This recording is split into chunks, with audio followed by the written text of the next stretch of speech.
Well, two things have happened over the last 24 hours that I wanted to talk about. And the first thing is what the Russian Foreign Minister stated, Sergei Lavrov, regarding the Trump peace plan. It says the U.S. is trying to thwart a two-state solution with the Trump administration's deal of the century. Russian Foreign Minister Sergei Lavrov said in Riyadh on Monday, making clear Moscow will not be helping Washington get Arab or Palestinian buy-in to the deal. Lavrov at a press conference in Riyadh with the Saudi Arabia foreign minister said that previous international resolutions on the Palestinian issue should not be ignored. The foreign minister is on the second leg of a four-country tour of the Persian Gulf that began Sunday in Qatar and will also take him to the United Arab Emirates and Kuwait. His visit comes just days after the U.S. President Donald Trump's senior advisor and son-in-law Jared Kushner went to Qatar, Saudi Arabia, and the United Arab Emirates, as well as Oman and Bahrain, to rally support for the U.S. peace plan. Lavrov, in an interview on Sunday with the Kuwait news agency, charged that unilateral U.S. steps have had a significant negative impact on the Mideast diplomatic process. At one time, President Trump promised to exert maximum effort to resolve the Palestinian-Israeli conflict, Lavrov said, adding that Moscow initially welcomed such good intentions. For the last 2 years, we have heard that a new Middle Eastern initiative, the so-called deal of the century, which is supposed to lead to the conclusion of peace between the Arabs and Israel, will soon be announced, he said. He added that the contours of this plan, according to reports, will run counter to the international parameters for an Israeli-Palestinian agreement and will not be accepted by the Palestinians. Now, here's what I need for you to understand. This right here. It says Lavrov said that Russia is convinced that the recipe for reinvigorating the diplomatic process is not a U.S.-led plan, but the collective efforts of the entire international community to launch direct negotiations between the parties. With this, he was aligning Moscow with the Palestinian Authority, which wants to remove the U.S. as chief mediator and see the peace process come under a wider international umbrella, which the Palestinians believe will be much more sympathetic to their demands. Now, I'm not trying to say that the U.S. initiative, deal of the century, is not going to be what will bring peace, but frankly, I do see that the effort by Mr. Trump will probably not work out. And I do see possibly after that a more international peace initiative may arise. But, I don't count out the fact that, yes, this very well, this deal of the century may be more U.S.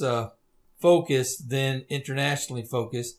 And I think that's probably where it's going to head. And I think the United States probably would accept a plan that did have Russia involved. In fact, I think it's probably something that once this plan does come out, that maybe the European Union and Russia will play a part.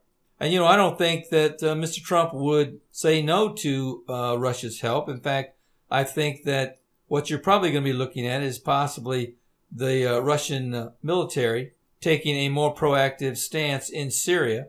And I've said this for probably a year or more, that I do see at some point in time that Russia will probably come on board with this peace process and will promise or will make good in keeping Iran and Hezbollah at bay as part of their initiative to get this peace process going. So it may come down to the fact that Russia will take care of keeping the peace alive in the Syrian region.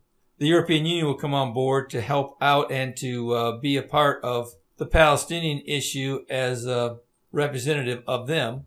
As you know, Mr. Abbas did call for the European Union to take more of a stance and play a bigger part in this U.S.-led Palestinian-Israeli Greater Middle East peace proposal.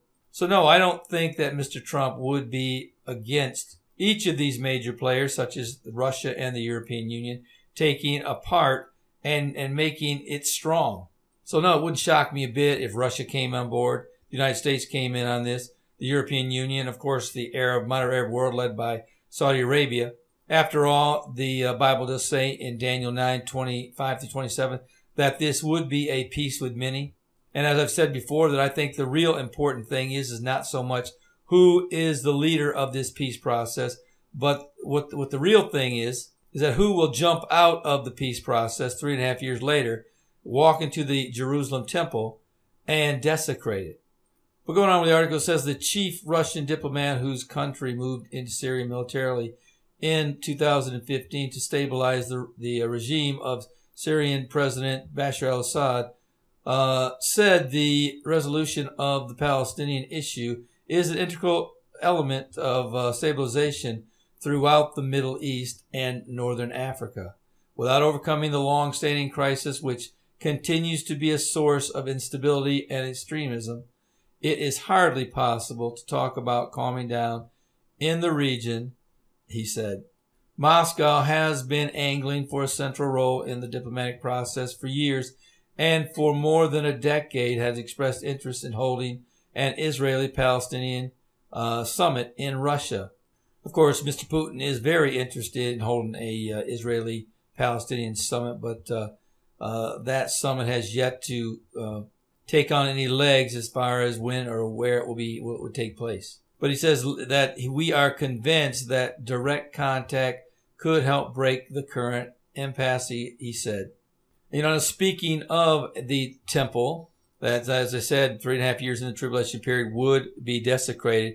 Here's something that you might want to take as a possible next step to maybe the temple being rebuilt.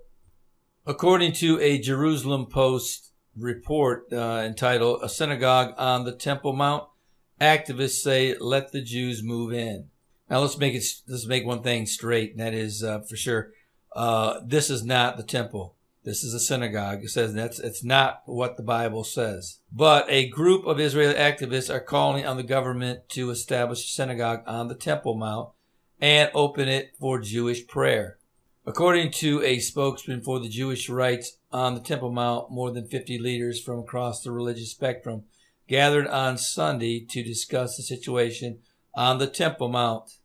Now, over the last month, there have been riots and violence that have taken place because the Jews do want some type of representation on the Temple Mount so that they can pray.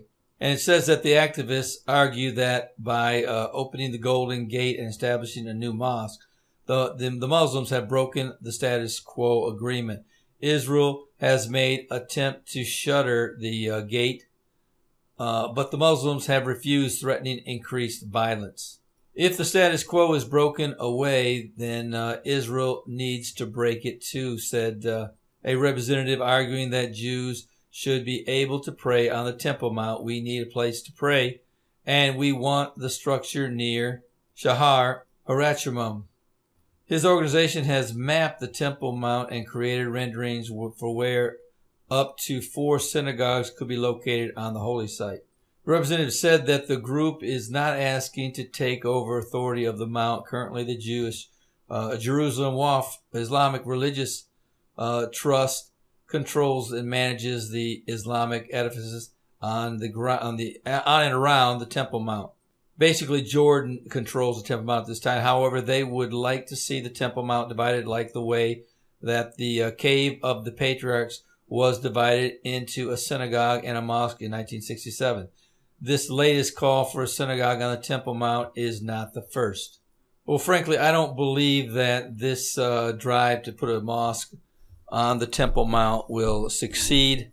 I do believe what the Bible does say, that at some point in time, that under some circumstance, that I'm not sure what that circumstance will be. I can speculate only that after the miracle of the Gog and Magog war, that the mosque on the Temple Mount will be destroyed. And frankly, I think that it will scare the daylights out of the Arab world, and that they will never return, nor will they protest the creation of the new temple. So probably what you're going to see is, like I said, when this Gog and Magog war takes place, that God will bring about a great miracle to deliver Israel from the Russian invasion.